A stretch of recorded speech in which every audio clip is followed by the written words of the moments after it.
How you doing, guys? I was sitting there in the park and was eating my lunch, and was eating a bowl of noodles and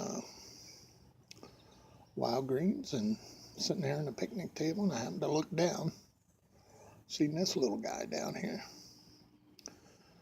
a little frog, probably a tree frog of some sort, just sitting on a little piece of angle iron under the picnic table. Ain't doing nothing, just sitting there. And I thought it was cool, so I thought, well, at least I'll show you what he looks like, and maybe I can see if he'll move. Yep, he moved.